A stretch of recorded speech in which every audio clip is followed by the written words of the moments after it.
안녕하세요. 화장하는 약사 김영선입니다.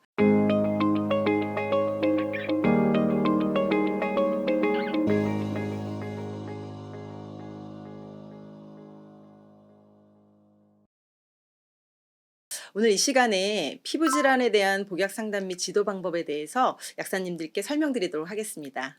오늘 이 시간에 강의 드릴 내용은 이제 피부 질환의 종류, 피부 질환의 원인, 우리가 이제 원인을 알아야 치료와 관리가 되니까 원인을 먼저 알고 그 부분에 대해서 치료와 관리, 원칙적인 부분에 대해서 먼저 설명드릴 거고요. 치료의약품, 전문의약품, 또 일반의약품, 그리고 또 우리 약사님들 관심 많으신 또 스테로이드에 대해서도 간략하게 설명드리겠습니다.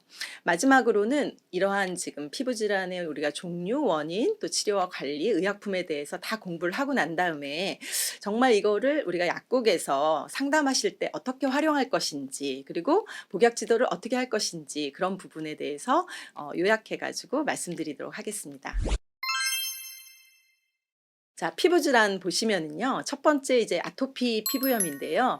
우리 약사님들 너무 잘 아시죠? 이 아토피 피부염은 뭐 심한 가려움증, 뭐 요인은 너무 여러 가지가 있죠. 유전적으로 뭐 나타난다고 하는데 실제적으로는 구체적으로 딱 하니 이렇게 한 가지다 이렇게 요인을 뽑기 어려운 그런 질환이에요. 실제 이런 아토피 피부염은 완치한다라는 개념은 참 힘들고요. 이런 부분들이 이제 어렸을 적부터 나타나면 계속적으로 이제 치료를 하고 약을 발라도 재발을 하기 때문에 그런 부분이 좀 악화되지 않게 치료하는 방향으로 이제 그렇게 진행이 된다고 아시면 되겠고요. 갓난아기 때는 주로 얼굴이나 이제 이런 데 생기는데 조금 애들이 커서 이제 소화가 되면 뭐 접히는 부분이나 뭐 팔다리 이런 부분에도 이렇게 피부염이 생겨서 이렇게 빨개지고 또 가렵고 또 이걸 긁으면은 또 되게 심해지고 이제 이러한 질환으로 나타납니다. 사실 이러한 아토피 피부염에 대해서는 뭐 오늘 하루 종일 얘기를 해도 사실 얘기할 게 많지만 저는 오늘 그냥 피부에 대한 부분만 간략하게 피부염의 한 종류로 그렇게 설명드리도록 하겠습니다. 자, 두 번째는 이제 접촉성 피부염, 이제 자극성 접촉성 피부염, 알레르기성 접촉성 피부염 이렇게 두 가지로 제가 나눴는데요. 이런 이제 피부염이 뭐 얼굴뿐만 아니라 뭐 몸에도 이제 다양하게 나타날 수 있는데 이런 자극성 접촉성 피부염은 외부 물질의 접촉으로 인해서 일어나는 거기 때문에 주로 접촉 부위에 일어나는 그런 특징이 있습니다. 그래서 뭐 비누나 세제, 알칼리와 산, 우리 요즘에 또 코로나 때문에 마스크도 많이 쓰잖아요. 그래서 마스크 또 이렇게 써가지고 마스크 부위에 접촉으로 해서 피부염이 나타나는 경우도 있습니다. 그래서 이러한 자극성 접촉성 피부염은 우리가 이제 비면역적 반응, 이게 접촉한 그 물질을 빨리 찾아서 그걸 없애주면 좋아지기 때문에 물론 이제 피부염이 심하면 의약품을 써줘야 되겠지만 1차적으로는 이 접촉 물질에 의해서 일어난 거를 가능한 한 피해주는 이제 그런 것이 치료의 이제 원칙이 되겠죠. 반면에 이제 알레르기성 접촉성 피부염은 어떤 외부 물질이 이제 항원으로 인식이 돼서 그거에 대해서 우리가 항원항체 반응이 일어나는 면역 반응의 이제 일종인데 화장품도 그렇고 염색약도 그렇고 이런 어떤 거기에 있는 어떤 화학 물질에 의해서 면역 반응이 일어나는 겁니다. 이게 이제 물질이 뭐 작은 농도 뭐 조금 들어가도 결국은 그게 한번 이렇게 항원으로 인식을 해서 접촉 반응이 일어나서 이제 피부염이 발생을 하면 계속적으로 일어난다는 거죠. 화장품 같은 경우도 거기에 어떤 원인 물질 하나가 이제 본인한테 피부에게 이제 항원으로 인식이 되는 경우에는 그 화장품을 이제 중단을 해야 되는 거죠. 그게 그 이후에 다시 이제 나은 다음에 다시 쓰면 또다시 이제 그런 알레르기 반응이 나타나거든요. 끊지 않으면 이게 아무리 해도 한번 항원으로 접촉이 이제 인식이 됐기 때문에 계속해서 이제 반응이 나타나는 거죠. 피부염의 이제 증상은 비슷한데 우리 약사님들께서 조금 구분을 해야 되는 게 이게 자극성 접촉성 피부염은 이 원인 물질의 농도에 따라서도 달라요. 예를 들면 노화를 이제 좀 치료하는 이제 의약품 중에서 스티바라는 이제 그런 의약품 있잖아요. 스티바 안에 있는 그 트레티노인 성분이 되게 우리 피부에 자극이 많이 되거든요. 그래서 트레티노인도 이제 뭐 0.01에서 0.025, 0.05 이렇게 다양한 농도가 있는데 실제로 우리가 좀 효과를 보려면 조금 고농도를 써야 되잖아요. 근데 이런 고농도를 쓰게 되면 피부에 이제 자극이 나타나서 자극이 돼서 그게 빨개지거나 이제 피부염이 생기는 거죠. 그래서 이런 경우에는 농도를 낮춰서 피부에 이제 자극이 안 되는 정도, 내 피부가 받아들일 수 있는 정도의 농도로 사용을 하다가 피부가 좀 이제 면역이 되고 피부가 이제 내성이 생기는 거죠. 이제 그러면 이제 점차 농도를 높여서 사용해 주면 되는 거죠. 근데 알레르기는 달라요. 알레르기는 이게 아무리 면역 반응이기 때문에 작은 농도라도 이미 그게 항원으로 인식이 됐기 때문에 중단을 해야 되는 거죠. 그래서 이렇게 같은 피부염이지만 이게 과연 자극성 접촉성 피부염인지 알러지성 접촉성 피부염인지를 구분을 해서 이 두 개를 이 이후에 어떤 식으로 이거를 대처해 주는지를 이제 알아야겠다라는 이제 그런 것입니다. 그 다음에 이제 세 번째가 건성습진인데요. 주로 이제 우리가 뭐 환절기에도 그렇고 겨울철 되면서 워낙 이제 피부가 건조하신 분들도 있지만 이제 뭐 외부의 영향에 따라서 그리고 또 이제 피부의 피지선에서 기름이 많이 나오다가 나이가 들면 점차점 이런 피지가 줄거든요. 피부가 지성이어도 이 팔다리나 이런 데는 좀 가렵고 이런 경우가 많이 나타나거든요. 이제 젊었을 땐 잘 모르지만 이제 나이가 점차 40대, 50대 들어가면서 우리가 막 샤워도 자주 하고 또 자주 씻고 그렇잖아요. 요즘에 또 손도 뭐 코로나 때문에 손도 되게 자주 씻잖아요. 알코올로 막 하고. 그런 경우에 이제 건조증이 이제 악화되면서 피부가 이제 가렵고 이게 심하면 이렇게 막 갈라지고 이제 이러한 그 증상이 나타나는 거예요. 그래서 이게 뭐 심한 경우에는 지금 그림과 같이 이렇게 빨개지면서 완전히 피부가 막 갈라지는 증상이 나타나지만 또 뭐 아주 심하지 않으면서도 이렇게 빨개지면서 가렵고 이런 증상이 나타납니다. 이런 부분들을 이제 앞으로 잘 관리해주지 않으면 이런 식으로 건성습진이 나타난다라는 거죠. 아토피 피부염 또 그 접촉성 알러지성 피부염, 건성습진 이런 부분들은 피부가 좀 건조하고 피지가 잘 안 나와서 이게 나타나는 이제 질환이었고 좀 그 건조한 부분에 많이 가까워요. 그래서 피부염을 치료하고 난 다음에는 좀 보습제를 발라주는 이제 그런 개념으로 우리가 관리를 해줘야 된다라고 한다면 요 지루성 피부염, 뭐 또 여드름 이런 거는 반대예요. 그러니까 피부가 이제 너무 피지가 많이 나와서 이게 기름이 이제 적절하게 나와야 되는데 피지가 너무 많이 나와가지고 이게 그것이 이제 염증이 생겨서 나타나는 이제 피부 질환이에요. 그래서 지루성 피부염 같은 경우도 보통 뭐 얼굴에도 나타나지만 이게 두피에도 나타나고 가슴에도 여드름이 나거든요. 등에도 나고 그래서 이런 부위에는 이제 피지선이 있기 때문에 이런 부분에 이제 피지가 많은 부위에 염증이 생기면서 습진이 생기는 그래서 그림에서 이제 보는 바와 같이 심하면 이렇게 이제 이것도 마찬가지로 빨개지면서 비듬처럼 이렇게 누렇게 떨어지는 경우도 있고 피부뿐만 아니라 두피도 마찬가지로 이게 지루성 두피염 이렇게 생기거든요. 이 지루성 피부염도 다시 재발하는 경우가 되게 많아요. 그래서 여러 가지 이제 원인에 의해서도 생기는데 뭐 스트레스에 의해서도 생기고 피지가 또 많이 생기면 또 생기고 몸이 또 면역력이 떨어지면서 피부에 또 염증이 생기면 또 발생을 하는 이제 그런 그 특징이 있습니다. 자, 이제 주사 피부염인데요. 이게 이제 우리가 안면 홍조라고도 또 얘기를 해요. 보통 얼굴이 확장이 돼서 얼굴이 빨개지는 이제 그런 증세인데 이게 아주 심하지 않은 경우는 우리가 어렸을 때는 뭐 이렇게 막 뛰어놀고 또 이제 차가운 데 있다가 뜨거운 데 있으면 볼이 빨개지는 이제 그런 증상이 나타나잖아요. 그래서 이게 이제 심하지 않은 경우에는 그냥 그렇게 되다가 자연스럽게 이제 사라지는데 이게 이제 너무 오랫동안 빨개져가지고 그 다음에 이제 다시 원 상태로 안 돌아온다든가 그런 부분들이 너무 이제 심해서 우리가 이제 삶의 그 질이 떨어지는 이제 이런 경우가 많이 있어요. 그래서 반복적으로 이제 안면 혈관 확장으로 이제 나타나는 질환인데 이게 이제 대표적으로 그 안면 홍조의 그런 그 원인이 되는 게 이 주사 피부염이에요. 이것도 약간 여드름하고는 다른데 또 여드름이 원인이 돼서 또 이런 경우도 있고 얼굴이나 주로 코나 뺨 등에 나타나는 주로 피부염의 일종입니다. 자, 이제 마지막으로 좀 전에 말씀드린 지루성 피부염, 주사, 여드름은 좀 피부가 이제 지성 피부에서 주로 많이 나타나는 이제 그런 피부염이에요. 그래서 여드름 같은 경우는 뭐 잘 이제 아시고 있으실 텐데요. 피지선에서 이제 기름이 너무 많이 나와서 이제 얼굴에 염증이 생겨서 이제 여드름이라고 이렇게 그 피부가 이제 생기는 그런 질환인데요.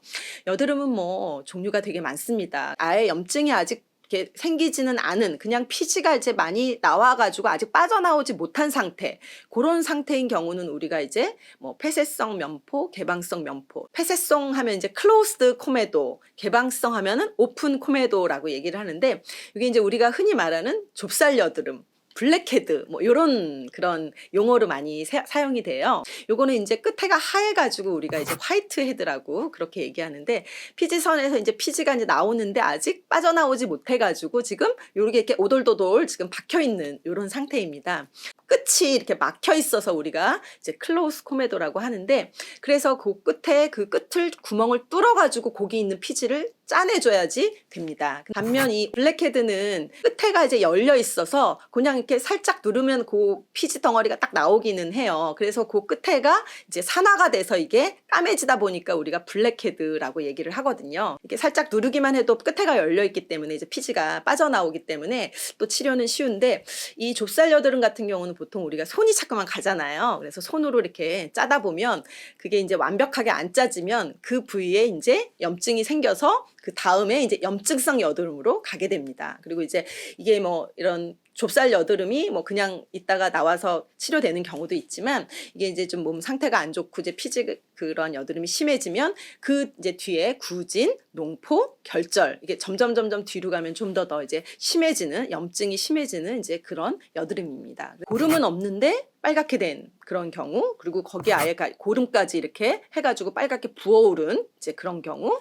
그게 이제 빨갛다 못해서 아예 그냥 딱딱해지면서 약간 켈로이드 형태로 이렇게 통증이 이렇게 누르면 아플 정도로 이렇게 빨갛게 부어오른 이제 이렇게 염증성 여드름이 있습니다. 그래서 뭐 치료 방법에서 좀 이따 자세히 말씀드릴 거지만, 이 염증성 여드름이 사실 중요해요. 이거를 잘못 손을 이제 건드리면은 이 부분이 이제 염증이 이제 계속 해가지고 나중에 나와도 이게 흉터로 될 수가 있어요. 그래서 일단 우리가 흉터로 자리를 잡으면 다시 이거를 회복하기가 되게 힘듭니다. 그래서 한번 흉터가 생기면 패이거나, 특히 이제 손으로 짜거나 말해서 그 부분이 이제 한번 영구히 이제 흉터가 남으면 나중에 성인이 돼서도 그 흉터가 계속 있어서, 물론 뭐 레이저 치료로 일부 조금 치료한다 해도 완벽히 없애기는 되게 힘듭니다. 약사님들이 이제 그 환자들 상담하실 때 주의해야 할 부분은, 이런 염증이 생기면 일단 손을 만지지 말고 약을 먹거나 또는 바르거나 해야 되니까 약국으로 오시던가 병원을 가야 된다.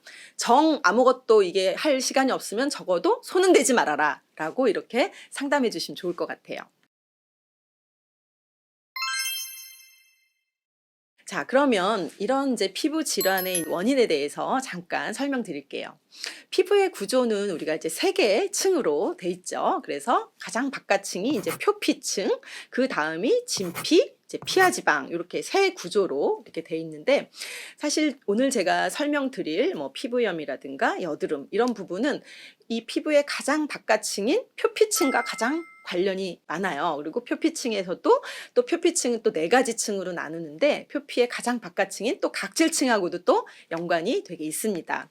그 밑에 이제 진피층에 우리가 더미스라고 하는 부분은 주로 이제 뭐 콜라겐이나 엘라스틴 이러한 이제 성분으로 이루어져 있는데, 우리 이제 피부의 탄력, 주로 피부 노화 이런 부분과 이제 관련이 있죠. 그래서 오늘은 이 3가지 층의 가장 바깥층 표피층 중에서도 가장 바깥층, 우리가 그거를 보통 각질층이라고 하는데, 이 각질층에 대해서 조금 더 자세히 설명을 드리겠습니다. 왜냐하면 이 각질층이 우리 이제 뭐 바르는 약이나 또 뭐 바르는 화장품이나 여러 가지 피부염이나 이제 또 스테로이드나 이런 부분하고도 가장 관련이 깊기 때문에 이 부분의 구조에 대해서는 조금 더 자세히 설명드리도록 하겠습니다. 옛날 우리가 뭐 집이나 옛날 건물들을 보면 이렇게 벽돌로 쌓고 그 사이사이를 이제 시멘트로 이렇게 2개를 붙이는, 그게 이제 우리 피부의 가장 바깥층이 각질세포도 이러한 구조로 이제 이루어져 있습니다. 그래서 이렇게 벽돌 모양으로 각질세포가 차곡차곡 이렇게 쌓여 있고,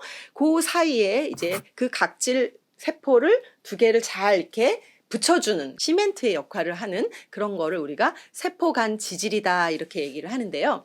이 세포간 지질에 바로 세라마이드는 너무 익숙한 이런 성분이죠. 그래서 이 세라마이드라는 성분, 그 외에 뭐 지방산이라든가 콜레스테롤, 이러한 이제 물질들, 우리가 벽돌 쌓아서 그 사이에 시멘트 역할을 하는 이런 물질들이 이제 그 각질세포 사이사이를 메꾸고 있어서 각질세포를 견고하게 쫙 이렇게 잡아주는 거예요. 각질세포가 이 피부에서 가장 바깥층에 장벽 기능을 해서 외부의 어떤 유해 물질로부터 피부를 보호하고 피부 속에 이제 피부에 이제 수분이 이렇게 차 있는 거가 바깥으로 날아가지 못하게, 이제 수분이 바깥으로 날아가서 너무 건조하면 이제 이런 피부염이 생기기 쉬우니까 이제 이런 역할을 하고 있다라는 거죠. 벽돌 모양의 이 얼굴 그림은 제가 강의에도 되게 자주 활용을 하는데, 이거는 우리 약사님들께서 이거 출력을 해가지고 환자들 상담하실 때 활용하시면 되게 좋을 것 같아요. 그래서 우리 피부도 이렇게 각질 세포가 이렇게 쌓여 있다, 장벽 기능 이렇게 설명하시면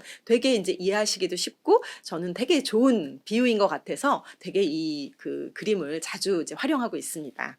자, 그래서 좀 전에 설명드린 것처럼 이렇게 이제 피부 장벽이 잘 돼 있으면은 피부 질환 발생에 대해서 좀 예방할 수가 있는데, 이런 피부 장벽이 손상이 되면은 이렇게 외부에 이제 어떤 자극이 되는 물질이라든가 또는 뭐 항원이 되는 물질이라든가 이제 이런 물질이 들어왔을 때 이거를 잘 막아주지 못하고 밑에서 이제 염증이 생기는 거죠. 그래서 뭐 미생물이라든가 또는 뭐 바이러스라든가 뭐 이런 부분들도 우리 피부에 결국은 이게 어떻든 적군으로 작용을 하는데, 그런 부분을 우리가 잘 방어를 해야 되는데 방어를 못하니까 이제 이런 그 염증이 생긴다. 이제 이렇게 알아두시면 좋을 것 같아요. 그러면 이제 여드름의 그러한 원인에 대해서 잠깐 설명드릴게요. 뭐 여드름의 원인은 유전적으로 피지선에서 너무 이제 기름이 많이 나와서 이제 그 부분에 염증이 생겨서 생기는 거죠. 너무 쉽죠. 왜 누구는 이렇게 기름이 많이 나오느냐, 그리고 누구는 또 기름이 별 안 나오느냐, 이제 이런 부분은 결국은 유전적인 거예요. 제가 예전에 이제 피부과 선생님들 그 강의를 듣고 얘기를 이제 제가 상담을 해보니까, 보통 이제 피부과뿐만 아니라 우리가 모든 질환에 의해서 명확하게 이렇게 원인을 알 수 없는 거는 다 유전적이라고 그렇게 얘기하시더라고요. 결국은 피부도 타고나는, 자기의 타고나는 그러한 인자가 기름을 많이 만들도록 이렇게 타고나면 지성 피부가 되는 거고, 그렇지 않은 경우에는 이제 뭐 중성, 너무 이제 기름이 덜 나오면 건성이 이제 되는 거죠. 자, 그러면 이렇게 타고나는 부분은 우리가 어쩔 수가 없죠. 근데 타고나는 부분 플러스 거기에다가 이제 그 부분을 악화시키는 요인들이 있어요. 그 부분을 이제 외부의 환경적인 요인에서 악화시키는 요인들은 우리가 조금 이제 조절할 수가 있겠죠. 그리고 그 부분들을 우리가 이제 치료하거나 관리해서 이런 질환들을 조금 덜 불편하게 이제 그렇게 관리하는 게 우리의 목적이죠. 남성 호르몬 안드로겐에 의해서 이제 실제로 피지 분비량이 증가하기 때문에 보통 이제 남자들이 더 지성 피부고 여드름인 경우가 되게 많죠. 스트레스를 받으면 사실 스트레스 호르몬이 또 피지선 분비를 증가시키기 때문에 또 피지가 많이 늘어나고, 여름이 되면은 또 전체적으로 이제 날씨가 더우니까 피부 온도가 증가하잖아요. 이게 피부가 온도가 증가하면 또 피지 분비량이 증가합니다. 여름철에 이제 땀도 많이 나고, 이제 그러니까 요즘 또 뭐 마스크 때문에도 더 이제 피부에 이제 뭐 트러블이 나면서 여드름도 난다고 이제 그러는데, 이런 부분들이 다 이제 여드름을 일으키는 원인이 되겠죠. 자, 그러면 구체적으로 한번 볼까요? 여기 이렇게 생긴 그림에서 보는 바와 같이 요런 게 지금 피지선이에요. 이 피지선은 표피서부터 밑에 진피 있는 데까지 이렇게 볼록하게 이제 들어와 있는데, 요 부분에 이제 피지선, 이게 기름을 만드는 바로 공장이죠. 그래서 요 피지선에서 기름을 막 만들어내서 이게 그 모공, 털이 나오는 구멍이에요, 이게. 그래서 피부가 지성인 사람은 그 두피도 이제 지성인 경우가 많아가지고 밤새고 막 이렇게 피곤하면은 머리가 떡지잖아요. 개기름 나와가지고. 그래서 이게 두피에서도 기름이 많이 나오기 때문에 머리카락도 이게 이제 기름이 번들번들 이제 그렇게 되는 거죠. 그래서 이렇게 나오면 이러한 이제 피지들이 이 모공으로 이렇게 잘 빠져나와야 되는데, 이게 이제 너무 많이 만들어지다 보니까 이제 못 빠져나오고, 그래서 거기에 이제 아까 제가 초반에 설명드린 좁쌀 여드름, 블랙헤드 이렇게 생기다가 그 부분에 이제 세균이 번식을 하고 피아크네라는 이제 균이 이제 생기게 되면 여드름이 이제 염증성 여드름으로 발전을 하는 거죠. 그래서 이렇게 그 마지막 그림을 보시면은 염증이 이제 생기면서 그 주변이 이제 빨갛게 되면서 이제 곰고 이제 그게 뭐 딱딱해지고 이런 증상까지 나타나는 겁니다. 자, 그러면 여태까지 이제 제가 피부염에 대해서 또는 여드름에 대해서 종류에 대해서 설명드렸고요. 정말 이제 중요한 부분으로 한번 들어가 보도록 할게요. 요 치료 및 관리 방법 세 번째에서는 주로 원칙적인 부분 설명드릴 거예요. 그래서 피부염의 이제 치료 및 관리 방법은 세 가지예요. 첫 번째는 가장 중요한 거죠. 결국은 그게 알레르기를 유발하든 접촉성 피부염이 되든 뭐 아토피는 또 악화시키는 이러한 인자, 그런 물질이 되는 걸 일단은 차단을 해야 돼요. 그게 일단 가장 1차적인 거죠. 두 번째는 일단 증상이 이제 피부염 증세가 나타나면은 빨개지고 가렵고 붓고 막 이렇게 되잖아요. 이제 이런 증상이 발생을 했을 때 이런 증상을 일단 가라앉혀 줘야죠. 막 가렵고 막 빨개지고 이러는데 계속 긁으면 이 부분이 또 이게 딱딱해져 가지고 코끼리 무슨 다리처럼 태선화 된다고 하거든요. 그래서 이 부분의 초기의 증상이 발생할 때 이거를 빨리 가라앉혀 주셔야 된다는 거예요. 그래서 그게 두 번째 이제 우리가 뭐 적절한 스테로이드 사용인데 요거는 이제 뭐 바르는 약도 있고 먹는 약도 있고 너무 심하면 주사를 맞던가 이제 이런 식으로 이제 그걸 해야 돼요. 우리가 불이 막 났어요. 그러면 불이 났으면 불을 일단 꺼야 되잖아요. 불을 빨리 꺼고 그 다음에는 불이 왜 났나? 앞으로는 불이 나지 않도록 예방해야겠다 이런 거잖아요. 그런 것처럼 초기에 증상이 발생했을 때는 빨리, 그러니까 이 말은 뭐냐면 심하면 심한 거에 맞는 약을 쓰거나 주사를 맞거나 해야 된다는 거야. 심했는데 우리가 스테로이드도 등급이 여러 개 있는데 가장 뭐 낮은 거를 쓴다든가 이러면 안 된다는 거죠. 사실 이런 피부염이나 뭐 아토피도 여드름이 가장 특징이 뭐냐면 계속 재발하고 또 다시 생기고 이렇기 때문에 사실 가장 좋은 그러한 그 치료와 관리는 10번 생길 거 3번만 생기고 뭐 5번 생길 거 1번만 생기도록 좀 더 생기지 않도록 이렇게 예방해 주는 그런 부분을 이제 말씀해 주셔야 되는데 그게 바로 이제 피부 장벽 복구입니다. 각질세포 벽돌 모양 좀 자세히 설명드렸는데요. 그 피부의 장벽 기능을 하는 그 각질세포가 그 안에 세라마이드랑 이렇게 있어 차곡차곡 쌓여있는 그런 부분들을 잘 보수를 해줘야 된다는 거죠. 평소에. 왜냐하면 그런 부분이 무너졌기 때문에 이제 이런 염증이 생기고 한 거거든요. 그래서 그렇게 이제 염증이 어느 정도 가라앉고 이제 피부가 이제 다 가려움증도 빨갛게 되면은 그 다음에 이제 피부가 건조해서 생기는 경우 같은 경우는 보습제나 뭐 세라마이드라든가 또 아니면 먹는 건강기능식품이나 이제 이런 부분들을 먹으면서 계속 피부의 면역력을 복구시켜서 조금 이제 앞으로는 그러한 항원이 들어와도 좀 더 그러한 염증이 생기지 않도록 이제 그렇게 예방해 줘야 된다라는 이제 그렇게 3가지입니다. 자, 그러면 이제 지성 피부에서 생기는 그런 여드름에 대한 치료 및 관리 방법 말씀을 드릴게요. 요거는 이제 원칙적으로 약사님들이 딱 이렇게 정리하시기 좋으라고 제가 이렇게 표를 만들었어요. 그래서 머릿속에 딱 이렇게 정리를 하시고 있다가 조금 이제 세부적인 부분은 조금 있다가 또 다시 설명을 드릴게요. 그래서 여드름은 일단 원인이 피지 분비가 증가하고 블랙헤드, 화이트헤드 생기는 거고 거기에 이제 균이 증식해서 염증 반응이 생기는 거잖아요. 그래서 거기에 원인에 따라서 각각 치료를 해주는 그런 개념으로 생각을 해주시면 돼요. 그래서 여기는 의약품, 뭐 전문의약품, 일반의약품이 있고 제가 피부과 시술도 잠깐 요게 좀 설명을 했어요. 첫 번째 이제 피지 분비 증가하는 이제 그런 부분은 피지를 줄여주는 약을 복용을 해야겠죠. 이소티논이나 이제 이런 전문의약품을 먹고 페린 뭐 아다팔렌 같은 성분으로 이제 피지 제거, 피지를 이제 줄여주는 그런 바르는 또 약도 있어요. 근데 다 이런 경우는 전문의약품이에요. 그래서 이렇게 이제 피지를 줄여주는 그런 치료를 해야겠죠. 면포 형성하는 이제 블랙헤드, 화이트헤드 이제 이런 부분은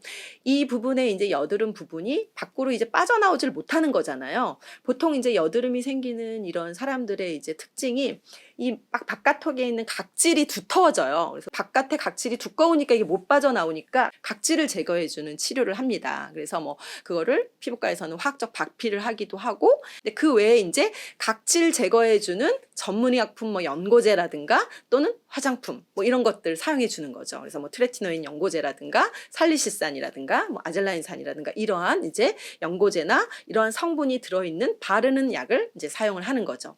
그 다음에는 이제 균이 증식해서 이게 이제 빨갛게 되고 염증이 생기고 이런 경우에는 우리가 균을 이제 억제해주는 먹는 항생제라든가 또 바르는 이제 살균제라든가 이제 이러한 바르는 약을 사용을 하겠죠.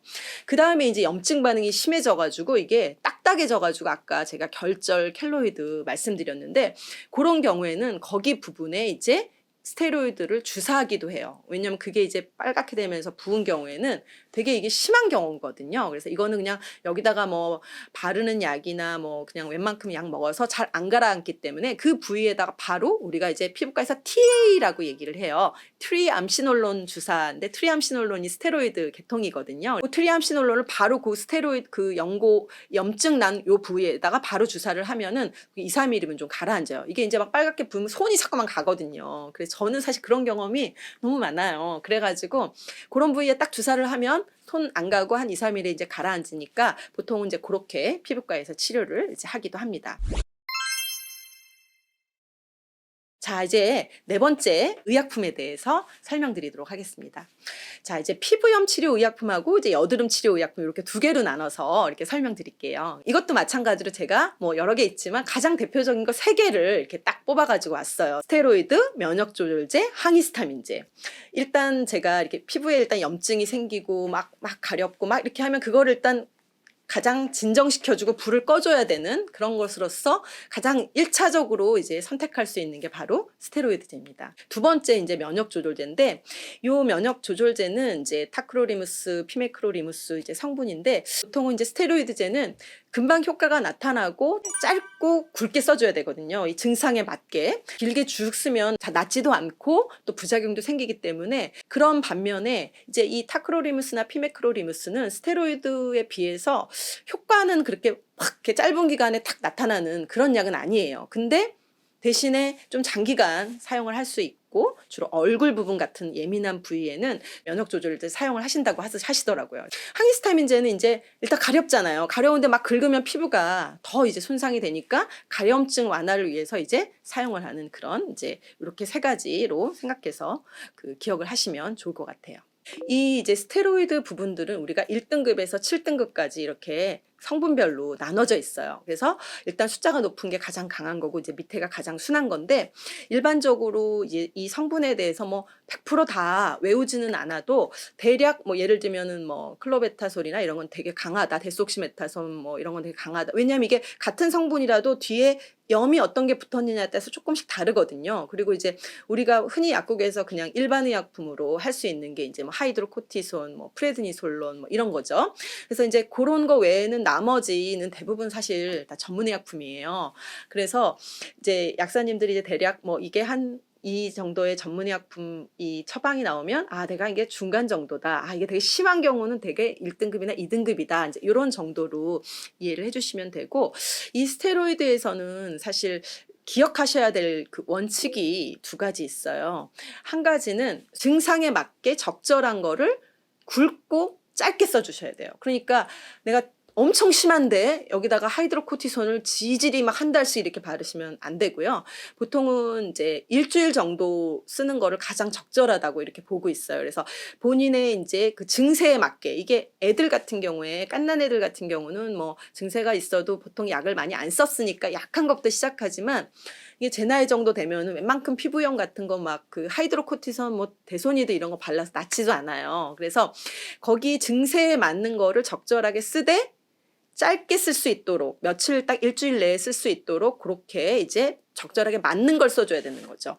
맞지 않는 거를 길게 쓰는 거는 효과도 없고 내성만 생기고 안 좋다라는 거죠. 그래서 일단 증세에 맞게 굵고 짧게 스테로이드는 써줘야 되고, 두 번째는 스테로이드는 이게 감염이 된 곳에는 쓰지 않도록 이렇게 돼 있습니다. 그래서 이게 이제 보통 우리가 피부염 같은 경우는 아직 이게 뭐 골마가지고 염증이 생기거나 상처가 난 거는 아니거든요. 그래서 그런 경우에 써주는 건데, 이게 이제 막 뭐 어떻게 긁거나 또 해서 감염이 돼가지고 이런 상처가 나거나 뭐 진물이 나거나 이제 이런 경우에는 스테로이드를 쓰면은 낫지도 않고 증세가 더 심해진다라고 이렇게 돼 있습니다. 그렇기 때문에 그런 경우에는 이제 뭐 항생제 연고를 쓰던 이제 그런 부분을 하는데, 스테로이드 같은 경우는 이제 그렇게 감염이 돼 있는 부분은 쓰지 않도록 그렇게 해주셔야 된다는 거고, 사실 이게 이제 뭐 1등급에도 여러 개가 있고 2등급에 뭐 성분별로는 여러 개가 있는데, 이 성분 등급, 같은 등급에 있는 성분상의 차이는 크게 없다고 해요. 그래서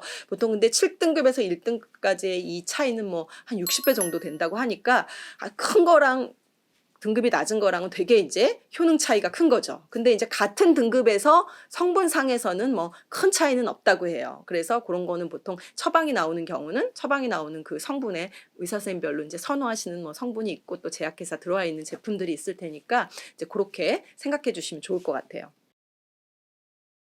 피부염 치료 스테로이드에 제가 일반 의약품 몇 개 봤는데, 일반 의약품이 사실 몇 개 없어요. 이 덱사메타손, 뭐 프레드니솔론, 또 이제 하이드로코티손 종류가 있죠. 근데 이제 요게 제형이 좀 달라서 제형 때문에 조금씩 또 차이가 있는 경우가 약간 있어요. 그래서 똑같은 성분이지만 어떤 거는 연고제, 어떤 거는 뭐 크림, 어떤 거는 뭐 로션 이렇게 돼 있는데 조금 이제 연고제가 조금 더 이게 수분 보유력이 있고 나중에 가가지고 이제 금방 이게 건조해지지 않으니까 좀 피부가 건조한 경우에는 뭐 로션이나 이제 크림보다는 연고제가 훨씬 더 이게 오랫동안 남아 있으니까 조금 효과는 더 있다고 그래요. 손바닥이나 좀 딱딱한데 몸 같은 부분에는 좀 중간 정도. 그다음에 이렇게 좀 피부에 이제 딱딱해서 잘 흡수가 안 되는 부분은 좀 강한 강도, 그리고 얼굴이나 이제 이렇게 좀 피부가 부드러운 부분은 조금 약한 강도의 그러한 제형을 선택해 주시면 좋을 것 같아요. 요게 이제 제가 스테로이드 부작용, 혈관 확장이라든가 이제 이렇게 피부가 위축되고 뭐 여드름이 생기는 경우도 있고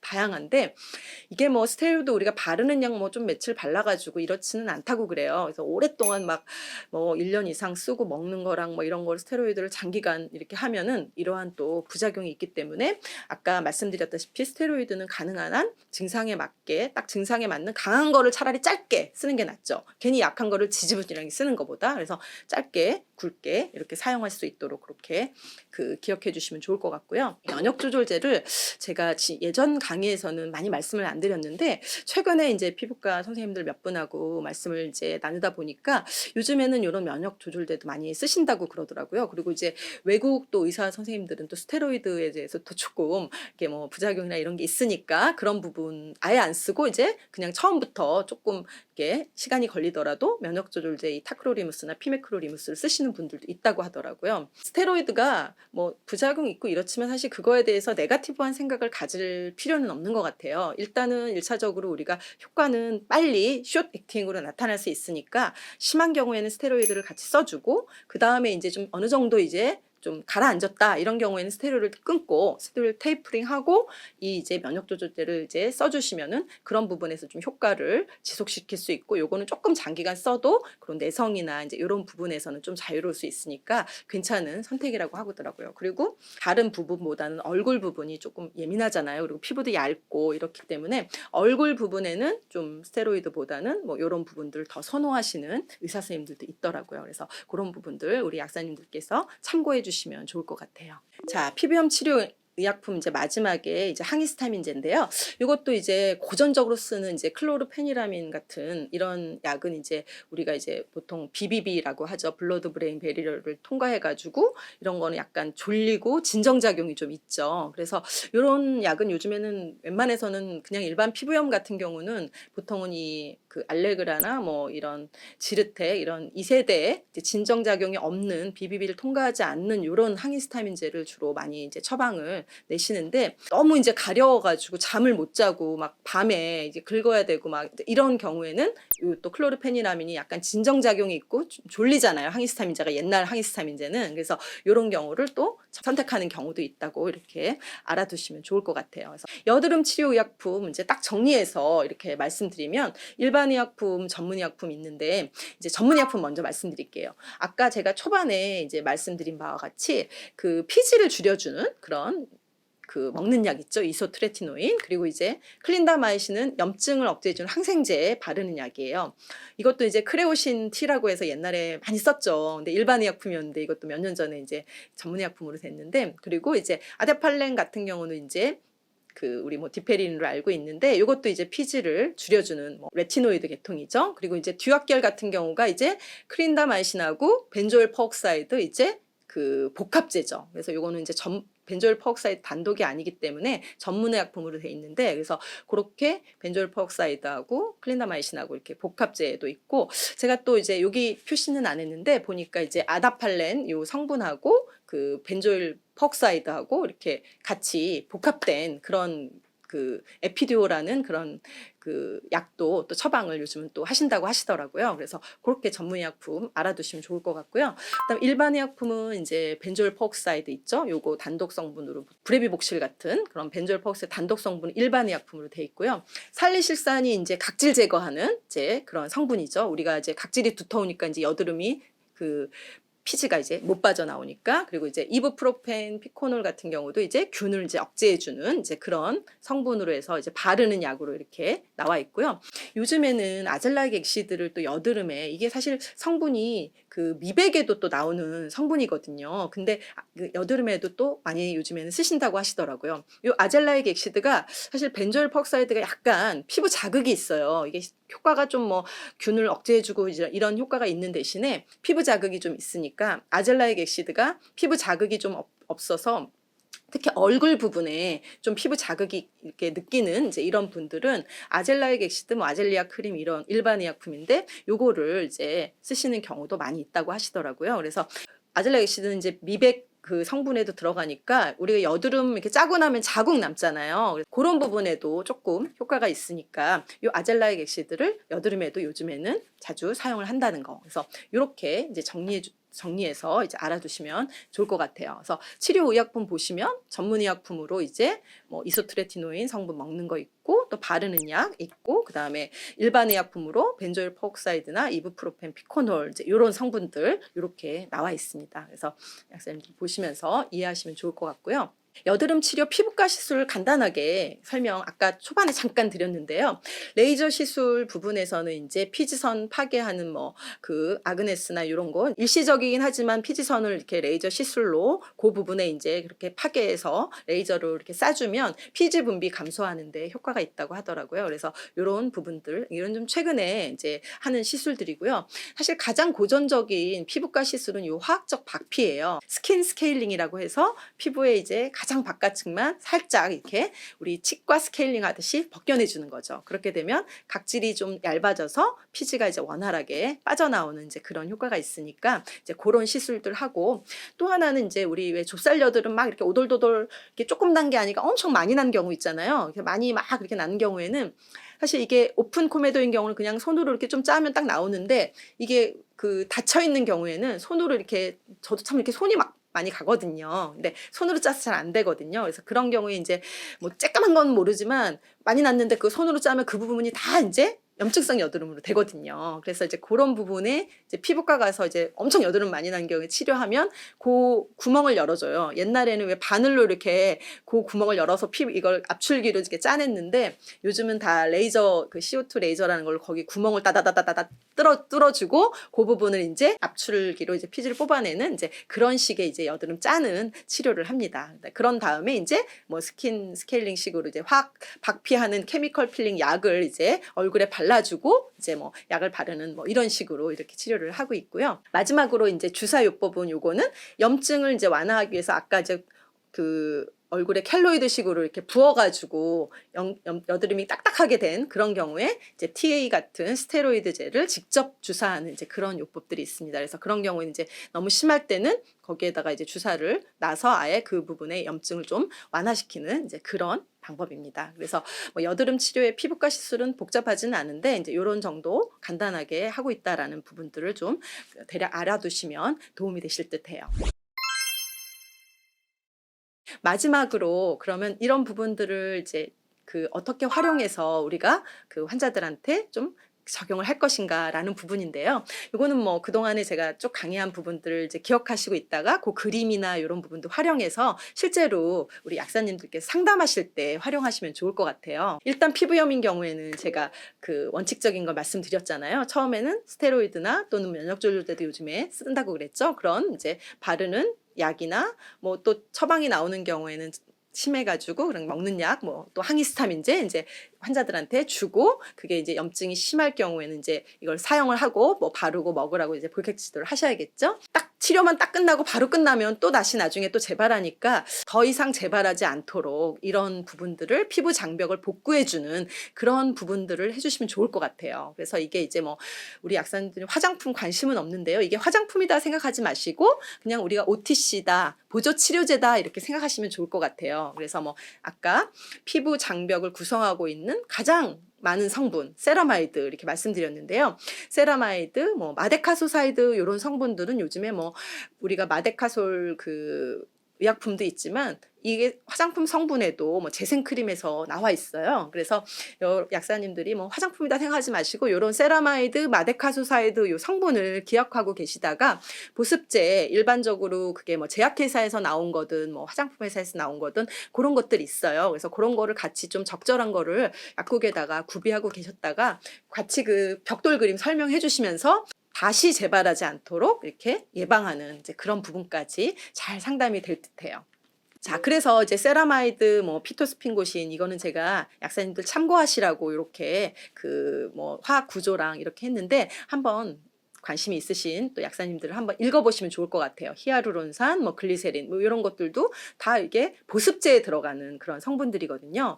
그래서 우리가 뭐 화장품에 관심이 좀 없어도 보습제는 사실 피부에 있어서 거의 이게 꼭 필수적인 우리가 이제 발라야 하는 피부염을 예방하기도 하고 여러 가지로 피부 건강을 위해서는 꼭 발라야 하는 그런 거거든요. 그래서 그런 성분의 필수적인 성분에 대해서는 조금 알아두시면 도움이 될 것 같아요. 그래서 요 마데카소사이드 요즘에 병풀 추출물이라고도 얘기하는데 많이 나오는 그런 성분이에요. 그래서 한번 읽어보시면 다음번에 어디 이제 제품을 보실 때 조금 기억하시기 쉬울 것 같아요. 자, 여드름도 마찬가지로 여드름 복용약 또 바르는 약 있죠. 그래서 피지가 너무 심한 경우에는 이런 이제 바르는 약, 먹는 약, 피지 줄여주는 먹는 약, 바르는 약 이제 하셔야겠죠. 이 이소트레티노인 같은 경우는 이제 폐기형성 있어서 임신 계획이 있거나 또 임신하신 분 아마 처방이 안 나올 거예요. 의사 선생님들이 보통 물어보고 하시니까. 그래서 보통 먹는 약은 한 달 정도 이렇게 막 피지가 많이 나온다고 해서 막 2살, 3살 이렇게 먹진 않아요. 일반적으로 기미약도 그렇고 이렇게 해서 먹는 약은 보통 한 달 정도로 이렇게 하고 조금 이제 좀 가라앉으면 주로 이제 바르는 약으로 이렇게 대체하는 경우가 많아요. 우리가 성인병 뭐 비만, 뭐 고혈압, 당뇨병 뭐 이런 거 한 번 치료하고가 아니잖아요. 계속해서 다시 돌아오고 다시 재발하잖아요.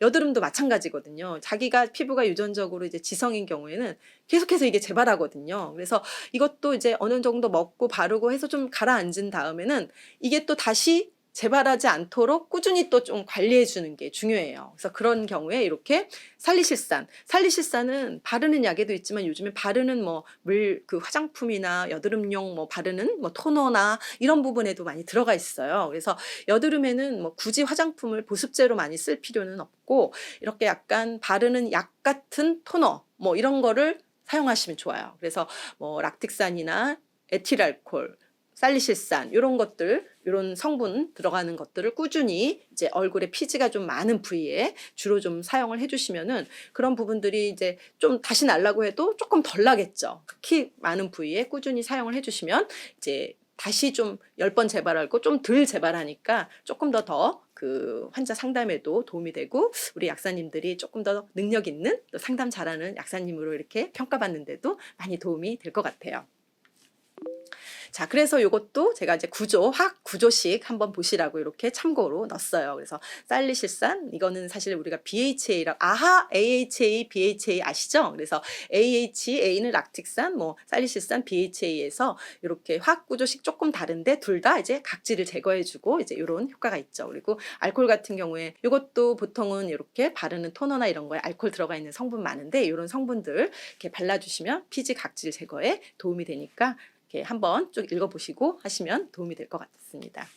자, 제가 여기까지 해서 오늘 피부염에 대해서 또 여드름 뭐 이런 지성 피부에 나타나는 피부염 또 관리 방법 그리고 의약품 이렇게 설명드렸는데요. 마지막으로 지금 이런 부분들은 그 약사님들께서 제가 뭐 학술적으로 말씀드린 건 아니고 한번 들으시고 요게 또 슬라이드 여기 PPT나 이제 그림들 이렇게 활용하셔서 약사님들 실제로 이런 환자들이 왔을 때 쉽게 소비자한테 환자한테 이렇게 설명하실 수 있었으면 좋겠습니다. 감사합니다.